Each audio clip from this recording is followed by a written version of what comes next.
Hi, this is Misha, and going back over the Wolf 359 ships in more detail, it's time for the Niagara class, which is the only really three nacelle ship we've seen on screen, aside from the Galaxy refit from All Good Things, which was an alternate reality situation. This was in the famous graveyard scene, the USS Princeton.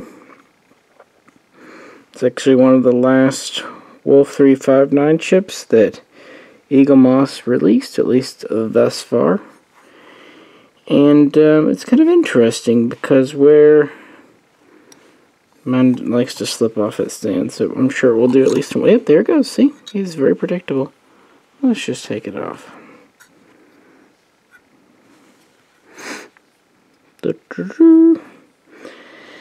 It is interesting because this is one of the few to use elements of course, the Galaxy is pretty much all those from the Wolf fleet did, but also from the Ambassador. I'll show you there. It's got an Ambassador engineering hull.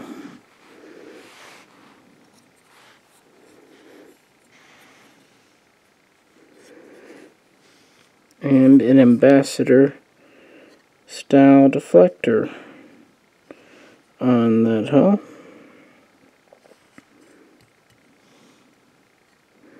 Pretty neat just to have something different. So this kind of bridges the gap again between the Enterprise C and D, showing kind of design lineage there a bit.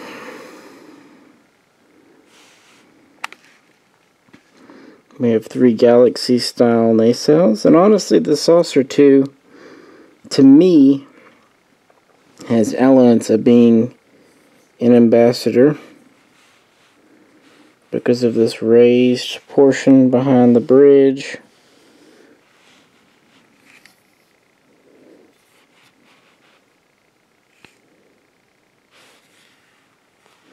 And everything else. Well, this is classified as a medium cruiser, also a fast cruiser,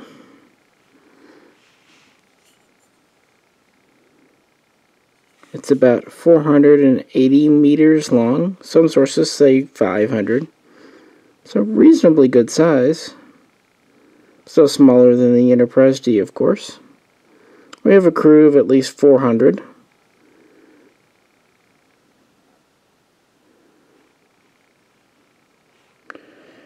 Usual photons and phasers, although this was not primarily a combat ship. It was more of a, well, fast cruiser, you know, fast response, rescue, assistance, or just, you know, deep space, or at least reasonably deep space explorer.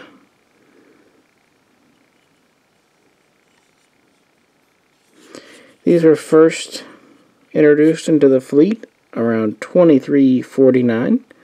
So again, about a decade and a half before the Galaxy, but also about a decade and a half, 2 decades after the Ambassador. So right in between there, which is neat to see something in between.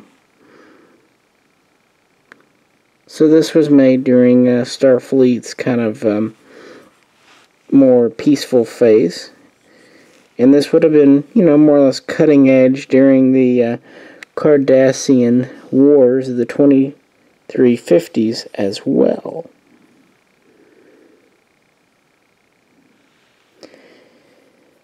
Has a maximum warp of 9.6, which seems a little fast to me considering its era, but that's what one source claims, so take it as you will. That seems to have been the idea behind the Niagara, was to have a fast critter. And that's mainly its claim to fame. It's also said to have good personnel transport and cargo transport facilities. So it's probably a ship you could send out to help a colony or outpost. But of course, we really just see it broken into pieces during the Battle of Wolf 359. And like a lot of these more obscure ships, this Eagle Moss model is probably the only one ever mass-produced. If there's others out there, they're probably kit bashes that people did custom. And again, with most of the Starfleet ships, the saucer is metal, and then the engineering hull with the 3 nacelles is the polymer.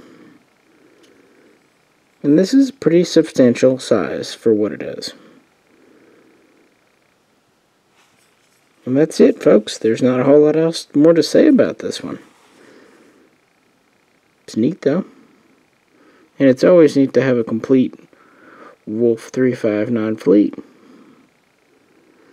So, yeah. Any questions or comments, please post them below. And if you could, like, share, and subscribe. This is Misha, and I will catch you next time.